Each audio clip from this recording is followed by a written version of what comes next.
안녕하세요. 지금 이 사람 임수민입니다. 오늘은 세계 아동학대 예방의 날이고요. 내일은 세계 아동의 날입니다. 전 세계가 아동들에게 특별히 관심을 쏟는 한 주인데요. 우리나라 어린이날은 5월 5일이지만 세계 모든 어린이의 날은 내일인 셈이죠. 미래 세대인 아이들이 잘 성장하도록 관심 갖고 함께 하자고 전 세계 어른들이 약속하고 다짐하지만 사실 현실은 그렇지 못한 부분이 많죠. 사랑을 듬뿍 받으며 잘 자라는 아이들도 있지만 여전히 학대받고 방치되는 아이들도 있습니다. 국내 아동학대 건수는 꾸준히 증가하고 있다고 하는데요. 최근에도 아동학대와 관련된 뉴스를 많이 접하게 됩니다. 오늘 세계 아동학대 예방의 날을 보내면서 아동권리보장원의 정익중 원장과 얘기 나눠봅니다.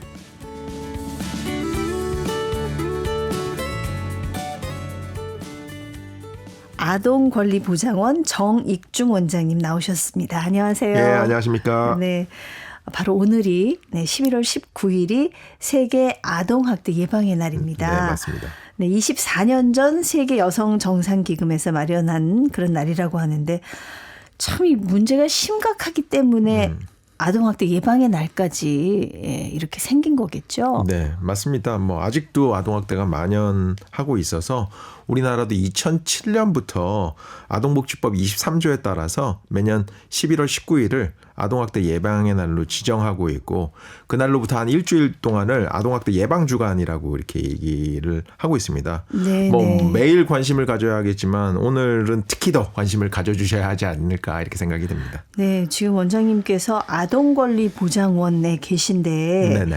예, 어떤 일을 하는 기관인지요? 네, 아마 신생기관이라서 잘 모르시는 분들도 계실 것 같아요. 저희는 아동복지법 제10조 2에 따라서 8개로 운영되던 중앙기관, 민간에서 운영되는 중앙기관들이 합쳐져서 만들어진 보건복지사 하나의 공공기관입니다. 네네. 아동정책의 종합적인 수행과 아동복지 관련 사업의 효과적인 추진을 위해서 다양한 사업을 추진하고 있는데 아동과 관련된 모든 거 예를 들어서 입양이라든지 가정이탁이라든지 학대라든지 실종이라든지 돌봄이라든지 자립준비 네. 청년이라든지 이 모든 것들을 이제 관여하고 있다고 해도 과언이 아니라고 생각이 되고요. 그래서 좀 너무 복잡하고 내용이 많아서 네. 저는 요즘에 이렇게 설명하고 있습니다.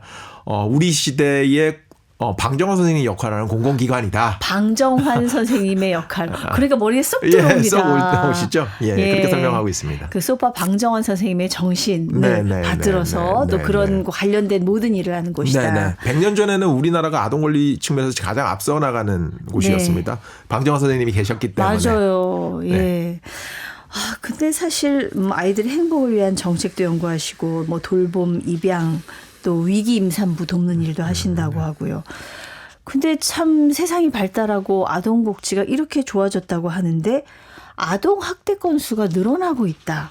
네네. 아동학대 뉴스를 저희가 심심찮게 듣게 되거든요. 네. 아동학대 늘고 있는 거죠, 이게? 네, 신고 건수로 하면 2019년에 4만 1,000건이었는데 지금 이제 4만 8천 건 정도니까 조금씩 네. 이렇게 좀 늘어나는 그런 상황이고요. 코로나19 때 조금 약간 피크를 찍었다가 약간 조금 지금은 약간 느는 이런 상황이라고 생각하시면 될 것 같고. 근데 이제 중요한 거는 제가 계산을 해보니까 한 20분당 한 건 정도의 아동학대가 발생하고 있고 매달 네. 3명에서 4명 정도의 아이가 아동학대로 사망하고 있습니다. 그래서 신문 기사에서 계속 볼 수 있는 게 아동학대 기사가 아닐까 이렇게 생각이 됩니다. 생각보다 굉장히 심각하네요. 네네네. 그리고 코로나 팬데믹 때 얘기하셨지만 아동학대 신고가 더 많았다고. 아무래도 집에서 부모랑 아이랑 같이 있는 시간이 많으면 이런 데 더 노출이 많이 되는 것 같습니다. 네, 맞습니다. 아동학대라는 게 가정에서 부모 등 보호자에 의해서 이루어지는 경우가 가장 많기 때문에 아마도 코로나19 때 집에 머무는 시간이 길다 보니까 아마도 가장 피크를 찍었던 게 아닌가 이렇게 생각이 됩니다. 금방 얘기하셨어요. 부모에 의한 아동학대가 제일 많다. 네네네. 전체 아동학대의 85.9%가 네, 맞습니다. 부모에 의해서 이루어지는데 네네. 대부분 친부모이고 양부모도 좀 많고 이게 아동학대 이유, 학대 이유는 주로 뭐라고 합니까? 요 하나 짚고 넘어가면 거의 대부분 친부모입니다. 그러니까 네. 친부모라고 생각하시면 될 것 같고요. 네, 네. 이게 거의 대부분 훈육이라는 이름으로 벌어지는 경우가 많습니다. 근데 이제 제가 보기에는 스트레스나 화풀이 대상인 것 같고 네. 너무 사소해서 제가 놀라곤 합니다. 뭐 낮잠을 안 자서 밥을 안 먹어서 배변을 못 가려서 제가 보기엔 성장기에 겪을 수 있는 다양한 행동인데 네. 이런 거를 이제 저는 훈육하고 학대는 굉장히 구분해야 되지 않을까 이런 생각이 네. 들고 이렇게 뭔가 마음에 들지 않는다고 못 참고 체벌하거나 욕설하는 거는 절대는 있어서는 안 되는 일이 아닐까 이렇게 생각이 됩니다. 네. 더 큰 문제인 거는 가정 내 학대들은 은폐되는 경우가 많아요. 예. 아이들이 뭐 오랫동안 감춰져 있거나 아니면 지속적이거나 심각한 경우에만 발견되기 때문에 학대 지속 기간이나 강도 측면에서 굉장히 강한 뭐 죽거나 다쳐야만 발견되는 경우들도 많아서 네, 네. 그런 의미에서 가정 내 아동 학대가 굉장히 중요하고 심각할 수 있고 저희가 주변에서 잘 살펴야 된다 이렇게 네. 생각이 됩니다. 신고 건수가 늘어나고 있지만 사실은 드러난 것은 어떻게 보면 빙산의 일각일 수도 그럴 수 있고 있습니다. 사실 예전에는 우리가 훈육이라는 이름으로 지금 기준으로 보면 학대에 가까운 일들이 많이 벌어졌던 것 같습니다. 네, 뭐 예. 저도 그렇고 아마 지금 부모님들이 어렸을 때에는 그런 게 일상적이었는데 근데 뭐 항상 이 기준이라든지 이런 것들은 네. 바뀔 수 있고 이제 세상이 바뀌었기 때문에 맞습니다. 좀 다르게 행동을 해야 네. 하고 다른 방식으로 훈육하는 그런 노력들이 좀 필요하지 않을까 이렇게 생각이 됩니다. 네. 그 사실 2021년이죠.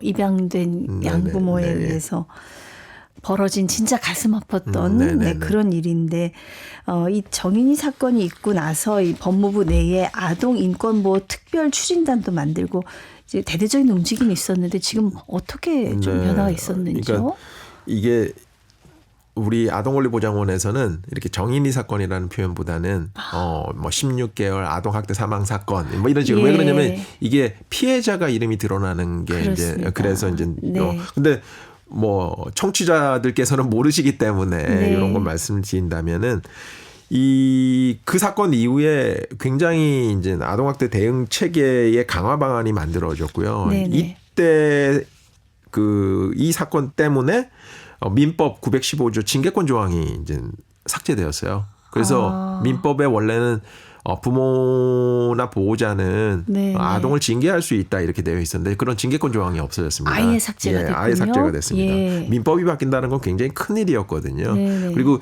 이 조항 때문에 훈육했다라는 변명을 할 수 있었던 건데 네. 이 조항이 없어졌고 연 2회 이상 신고되는 경우에는 즉각 분리를 하도록 되어 있고 그리고 뭐 경찰이나 지자체 공무원에 대한 권한이 강화된다든지 아동학대 네. 사례죄가 신설된다든지 전체적으로 아동학대에 대한 국가의 개입이 강화되었습니다. 네. 징계권 자체도 사라졌고 네네. 그렇다면 아동학대에 대한 처벌은 지금 어떤지요? 이거 미국이라든가 유럽 같은 경우에는 부모에 의한 아동학대를 중대범죄로 다룬다고 네네네. 하더라고요. 이게 아동학대 범죄는 일반적인 사건하고는 굉장히 다릅니다.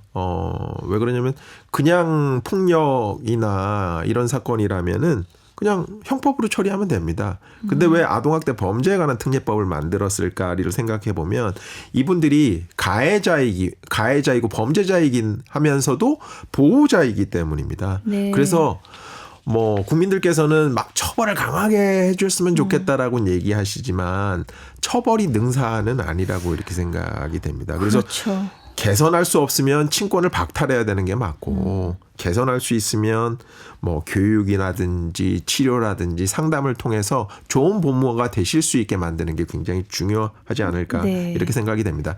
그럼에도 불구하고 우리나라는 존속 살해, 그러니까 자식이 부모를 살해하는 경우에는 반인륜적 범죄라고 하면서 뭐 가중처벌 조항이 있거든요. 네. 근데 비속 살해, 그러니까 부모가 자식을 살해하는 경우에 대해서는 가중처벌이 없습니다.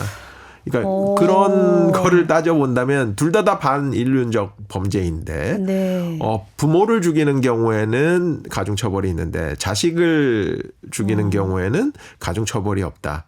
이거는 우리나라가 자녀에 대해서 어떻게 생각하고 있냐. 자녀가 부모의 뭐 부속물이라든지 소유물이라든지 그렇죠. 이렇게 생각하고 있는 게 아닌가 이런 생각이 들어서 이런 부분들은 조금 고민이 좀 필요하지 않을까 이런 생각이 들고 예전에는 비속 사례와 관련된 통계도 없었어요. 근데 이제 최근에 경찰청에서 비속 사례와 관련된 통계도 만들었기 때문에 조금씩 달라지지 않을까 이렇게 기대하고 있습니다.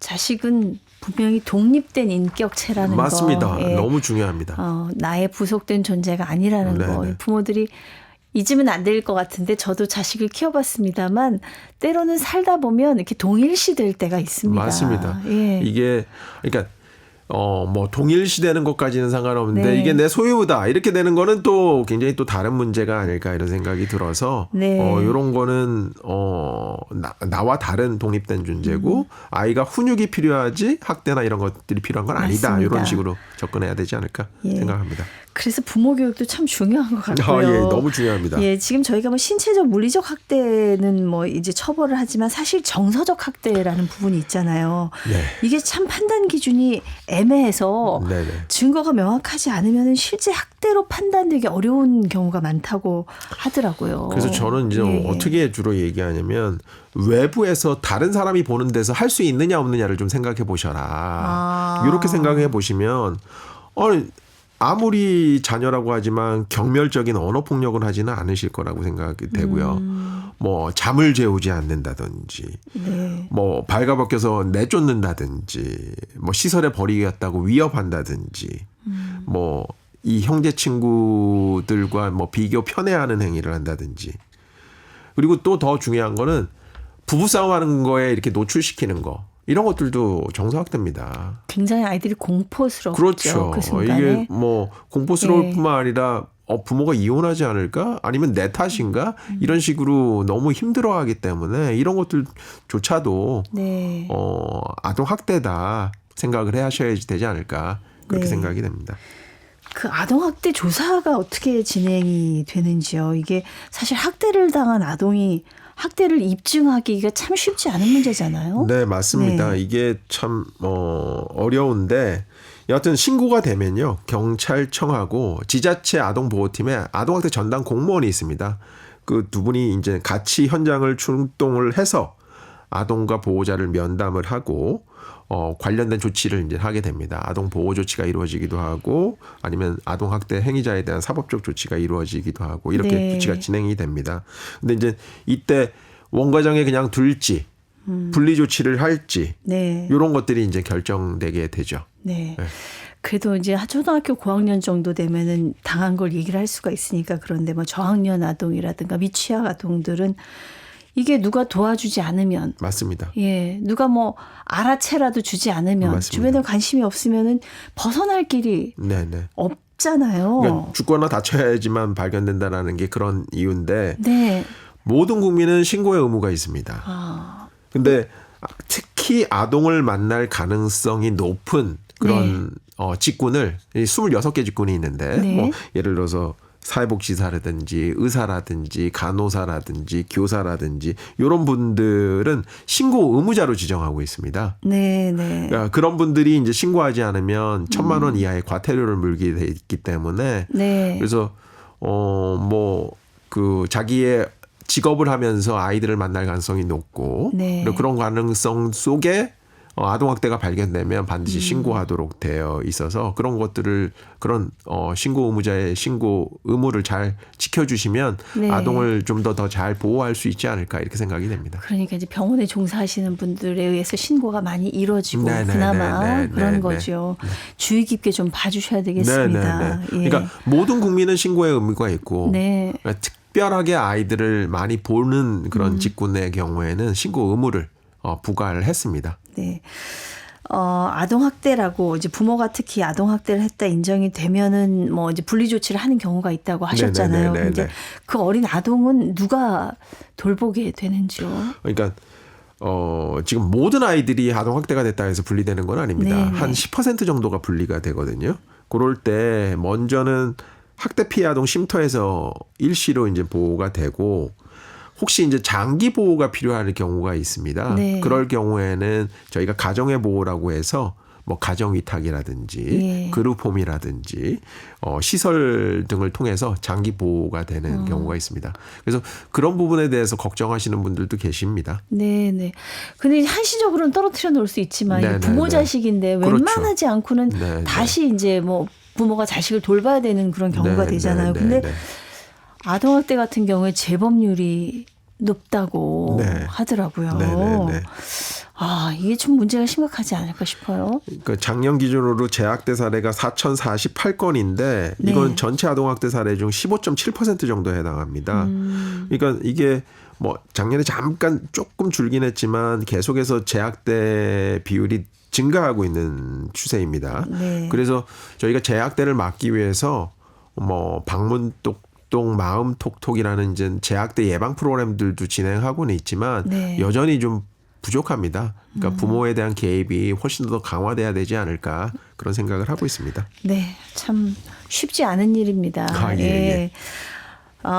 부모로부터 심하게 학대받은 아이들의 경우에 부모와 난 살기 싫다, 원하지 않는다 이런 경우에는 어떻게 하나요? 그러니까 거의 대부분의 아동학대 이제 피해 아동 같은 경우에는 부모랑 살기 싫다 이렇게 얘기하는 숫자는 굉장히 적습니다. 대부분 그래도 부모한테 의존하잖아요. 그렇죠. 뭐. 부모가 우주거든요. 맞아요. 부모가 온 세계거든요. 네. 아무리 학대 피해를 받았다 하더라도 부모랑 살고 싶어요. 그럼에도 불구하고 전문가에 의해서 분리가 필요하다라고 생각하는 아이 같은 경우에는 네네. 분리를 합니다. 아까 전에 연 2회 신고되는 경우에 예. 이렇게 즉각 분리가 이루어지기도 하고 여하튼 한 10% 정도가 이제 분리가 되는데 그러니까 이 분리라는 거는 국민들께서는 당연히 분리해야 되지 이렇게 생각을 하실 텐데 분리가 꼭 능사는 아닐 수 있다. 이게 네, 아동의 네. 최선의 이익에 해당하냐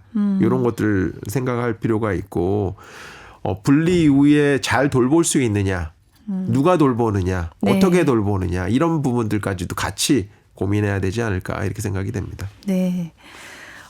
돌봄 시스템이 어떻게 좀 준비가 돼 있나요? 이게 말씀드렸던 것처럼 그러니까 학대 피해 아동 쉼터에 먼저 분리가 되게 되면 네. 갔다가 이렇게 뭐 장기가 필요한 경우에는 예를 들어서 뭐 시설로 가기도 하고 네. 가정 위탁이 되기도 하고 그룹홈으로 가기도 되는데 그런 아이들이 뭐 평생 거기에 있을 수는 없잖아요. 그렇죠. 이제 원가정이 회복됐을 경우에 원가정으로 다시 복귀시키는 그런 노력들이 좀 필요한데 네, 네. 이게 원가정이 준비가 됐느냐 이런 것들에 대한 정확한 진단 네. 그리고 그 기간 동안 부모가 부모답게 하기 위한 교육, 치료, 상담 이런 것들이 충분히 이루어졌는지가 점검돼야 되지 않을까 네. 그렇게 생각이 됩니다. 이제 다른 학대보다도 이 장애인 자녀 같은 경우에 부모들한테 학대당하는 경우가 굉장히 많다고 하더라고요. 예. 네, 요것도 이게 뭐 아동권리보장원은 꼭 뭐 장애인 학대라고 따로 이렇게 구분하지 않고는 있지만 네네. 보건복지부와 하고 중앙장애인 권익옹호기관의 장애인 학대 현황 보고서에 따르면은 장애인 학대가 뭐 5천 건이 신고가 5천 건이 넘었다라고 합니다. 근데 지금 이 건수는 아동 연령대뿐만 아니라 모든 연령의 장애인들을 포함한 거예요. 네. 그래서 뭐 18세 미만의 장애 아동 같은 경우에는 한 뭐 18.5% 정도이고 여기서도 마찬가지로 부모가 학대한 경우들도 많이 있고 또 그 중에 피해자 중에 많은 수는 또 발달 장애인인 경우가 많이 있었습니다. 그러니까 아무래도 이제 발달 장애인 같은 경우에 의사 표현이라든가 이런 것들이 맞습니다. 굉장히 서툴러서 예. 학대당한 거를 주장을 못할 경우가 네, 많을 것 아까 같아요. 전에 뭐 영유아랑 또 네. 비슷한 지점이 자기의 의사소통 능력이 떨어질 수 있기 때문에 네. 학대 발견도 어렵고 뭐 입증도 어렵고 뭐 이럴 수는 있죠. 그래서 그런 예. 부분들에 대한 신고 같은 것들이 굉장히 중요하고 뭐 아동학대는 저희 지자체나 아동보호 전문기관이 이제 하는데 장애인 학대는 장애인권 옹호기관에서 이제 주로 합니다. 그래서 약간 좀 분리되어 있다라고 생각하실 수 있는데 네네. 저희가 공동 업무 수행 지침이 있고요. 그리고 그 안에서 장애인 기관은 아동에 대해서 교육을 받고 아동 기관은 장애인에 대해서 이제 교육을 받으면서 네. 서로 그 이제 특성에 대한 이해를 하는 그런 노력도 하고 있고, 뭐 아동권리보장원 같은 경우에는 장애인 개발원과 함께 MOU도 맺어서 서로 협력할 부분들을 좀 찾고 있습니다. 네, 네. 아무래도 좀 학대에 가장 취약한 계층이 네, 아닐까 맞습니다. 예, 그런 예. 생각이 들고 장애 자녀를 둔 부모는 또 나름의 어려움이 좀 이해가 가는 부분도 있습니다만 네, 네, 네. 이런 것들 좀 사회가 같이 이렇게 덜어주면서 이런 부분들 좀 같이 도와줄 필요가 있지 않나 그런 그러니까 생각 들거든요. 어떻게 보면은 뭐 이렇게 뭐 학대를 발견해서 네. 처리를 하는 것보다는 뭐 지원을 해서 학대가 발생하지 않도록 하는 것들이 훨씬 더 중요하죠. 네. 그럴 수 있도록 하는 노력들이 국가 차원에서 많이 이루어져야 되지 않을까 이렇게 생각이 됩니다. 네. 사실 학대를 받으면서 아이들이 자라난 아이들 같은 경우에는 어른이 됐을 때 문제가 되는 경우가 많다고 합니다. 이게 폭력의 대물림이라고 하는데 범죄를 저지르는 경우도 네. 좀 높다고 그렇게 들었거든요. 그런 거를 약간 전문 용어로 폭력의 세대간전이라고 얘기하는데 네네. 저는 양육 행동도 세대간 전이가 된다라고 생각합니다. 예. 그러니까 고리를 끌어주는 게 되게 중요하다라고 생각이 되고요. 예. 모든 학대 피해자가 범죄자가 되는 건 아닙니다. 그런데 교도소에 있는 죄수들 중에 대부분이 학대 피해를 입었다고 주장하고 있습니다. 네. 그렇게 따지면 그러니까 범죄자들의 많은 수는 학대 피해를 입었을 가능성들이 굉장히 높지 않나 네. 그런 생각이 듭니다.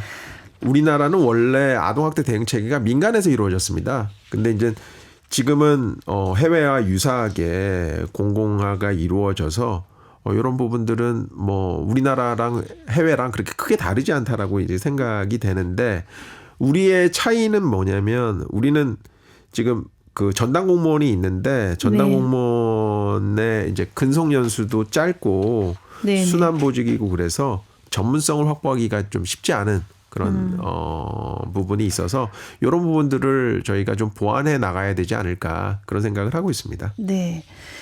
그 대부분의 아동 학대가 제가 생각할 때는 계획적인 거라기보다는 이 감정 조절에 맞습니다. 어른들이 맞습니다. 실패하기 네, 때문에 네.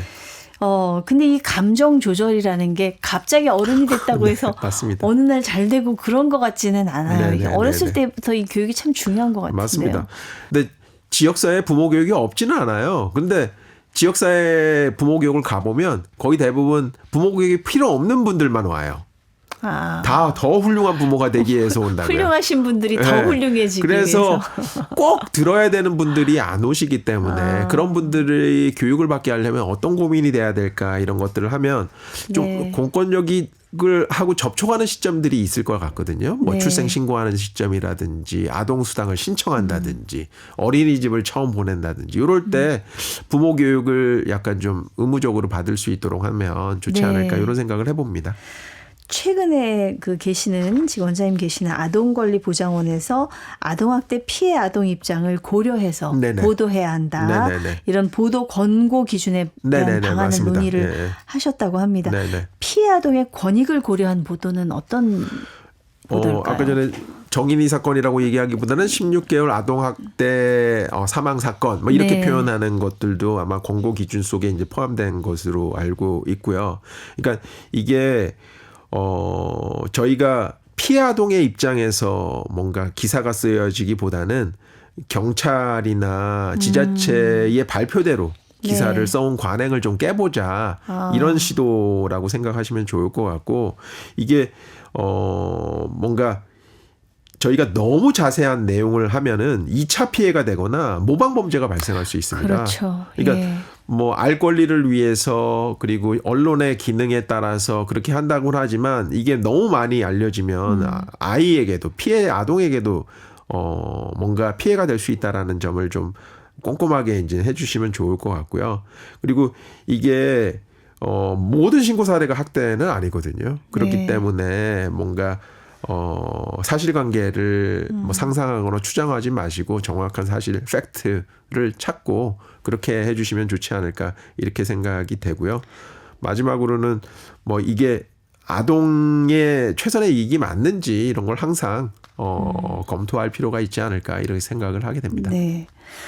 SNS라든가 인터넷 기사 등을 보면은 너무나 자세하게 사실 맞습니다. 이게 호기심을 충족할 만한 그런 사건은 아닌데 네네. 너무나 자세하게 묘사를 해서 때로는 많이 불편할 때가 있습니다. 그러니까 그래서 예. 2차 피해를 당하는 사례들도 있습니다. 작년에 이제 미등록 영유아 사망 사건이 너무 이슈화되다 보니까 네. 그 가족이 너무 노출되게 됐어요. 맞아요. 그래서 그 가족에 있던 형제 자매들이 다니던 학교를 못 다니고 뭔가 네. 전학을 해야 됐다는 사례도 있습니다. 네, 좀 우리 의식이 좀 성숙했으면 아, 좋겠습니다. 예, 예, 그런 예, 부분에서 예, 특히 예. 아동과 관련된 일은 네네. 말이죠. 굉장히 민감하셔야 됩니다. 예. 네. 이 보도 경쟁이 좀 문제가 되는 것 같습니다. 막 경쟁이 심해지다 보면 피해 아동도 직접 만나고 인터뷰도 하고 뭐 이런 거는 우리가 지양해야 되는 부분이 아닌가 싶어요. 피해 아동이 얼마나 안 그래도 마음이 굉장히 불안하겠어요. 그러니까 예. 피해 아동이 기자님들만 만나는 게 아니라 경찰 조사까지 그렇죠. 받아야 되기 때문에 이게 모르겠습니다. 제대로 된 취재가 될지 아이의 불안한 감정을 다룰 수 있는 건지 정확한 진술이 가능한 건지 이런 것들을 따져본다면 저는 피해 아동에 대한 이런 인터뷰는 좀 피해야 되지 않을까 그런 네. 생각을 하고 있습니다. 네. 네. 자, 아동학대 정말 근절하기 위해서는 우리가 정말 주변의 아이들한테도 많은 관심이 좀 있어야 될 것 같고요. 여러 가지 또 제도적으로 보완될 부분도 많이 있는 것 같습니다. 아동학대 예방을 위해서 끝으로 좀 부탁하고 싶은 말씀? 네, 네. 바라는 게 있으시다면요. 그러니까 뭐 저는 주변에 이상한 징후가 보이면 네. 112가 아동학대 신고 전화거든요. 112에 네. 그냥 신고하시면 좋을 것 같고 아동학대가 아니라면 너무 다행이고요. 아동학대라면 하나의 생명을 구한 것이라고 생각이 됩니다. 그렇게 생명을 구한 사례가 굉장히 많이 있고요. 네, 그래서 뭐 저희 많이 사용하는 아프리카 속담 한 아이를 키우려면 온 마을이 필요하다는 그 말처럼 네. 우리 모든 전 국민들께서 아동을 키우는 함께 키우는 부모이자 동네 이웃이면서 아동을 보호하는 지킴이가 되어주시면 저는 이런 관심과 보호 속에서 아이들이 안전하고 행복하게 성장할 수 있지 않을까 그렇게 네. 생각이 됩니다. 네, 하나하나가 얼마나 소중한 존재고 보물입니까? 맞습니다. 예. 우리가 정말 잘 다뤄야 되겠죠. 네. 오늘 말씀 감사합니다. 네, 감사합니다. 오늘 세계 아동학대 예방의 날을 맞아서 아동권리보장원의 정익중 원장과 말씀 나눴습니다.